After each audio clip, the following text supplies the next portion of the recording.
I'm going to give you some tips for your driving test here. So the first one is, on the day of your driving test, make sure you've eaten and drink as well, drink water, because it's going to help you to maintain your energy levels. And you might not feel like it. You might feel like, oh God, I feel ill.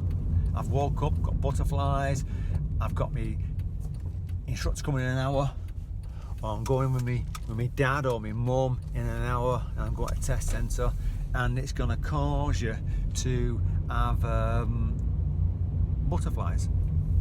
So you just got to say to yourself, I just need to make sure I've got the right energy levels to maintain a good standard of driving, because if I get tired, my energy levels start dropping, and I'm gonna not be able to react as quick as I could do if I was awake, if that makes sense.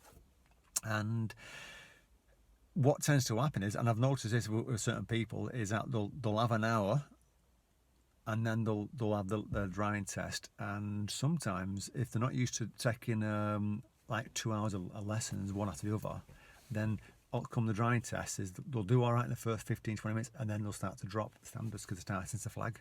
So if your energy levels are, if you're used to doing 1 hour, then I reckon you start doing 2 hours leading up to your test to get your stamina built up, and eat and drink the day before, sorry, the day on your test, so that you can actually keep your stamina going. And at the moment, obviously, make sure you go to the toilet before you get to test centre. Another little tip for you would be, if you're get nervous around strangers, and lots of people do, then have people in the car when you lean up to the test. Do all the hard work with your instructor so that you're good enough to drive around, and then lean up to your driving test. Just arrange with your instructor about having someone in the back for 10 minutes. Maybe you go meet up with your friend and they sit in the back, and it's going to feel weird. Because, and the reason I'm saying this is because when you take your driving test, if you're a type of person who gets nervous around strangers, then when that examiner sits next to you, you're going to feel nervous. So all I'm trying to say to you is kind of try and combat that by preparing for it, having some people in the back. It could be your mum, it could be your dad, it could be your friend, just for 10 minutes, because after 10 minutes you're used to it. So it could be you arrange with your instructor, I'm going to pick up my friend for 10 minutes, and you could drive to their house, it's not far away. They jump in the back. As soon as they get in the back, you're going to feel the nerves, the pressure, because they're watching what you're doing, and that pressure will make you drive below par. After 10 minutes, you're not going to worry about them behind you, because they've already seen what you like, so you relax more. You drop them back off and carry on your lesson. And that's what it's going to be like on your driving test. When you first get in with that examiner, it's going to be stranger, so it's going to make you feel weird, a bit nervous at the same time. So after 10 minutes, you'll get used to them. So that's another little tip for you. And then another one would be, if you're if everything's going fine, and you and your instructor's team were doing really well here, we've got like 2-3 weeks to go, and the manoeuvres are all good, your driving's pretty good, squeeze a couple of mock tests in.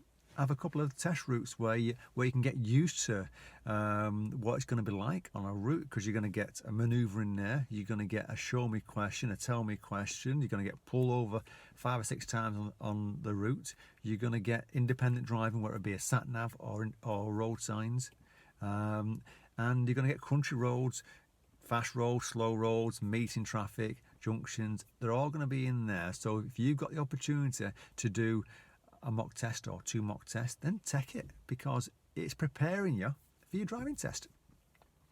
And I suppose that the final one would be, if a week before your test you have a really bad lesson, right, where you think, God, I've got my test next week, it's really bad, I can't understand.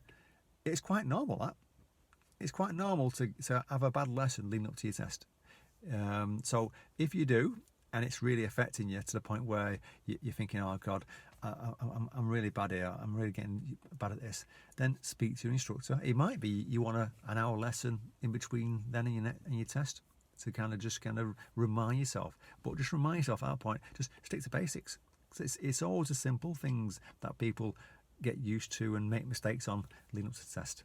Good luck, and good luck on your driving test.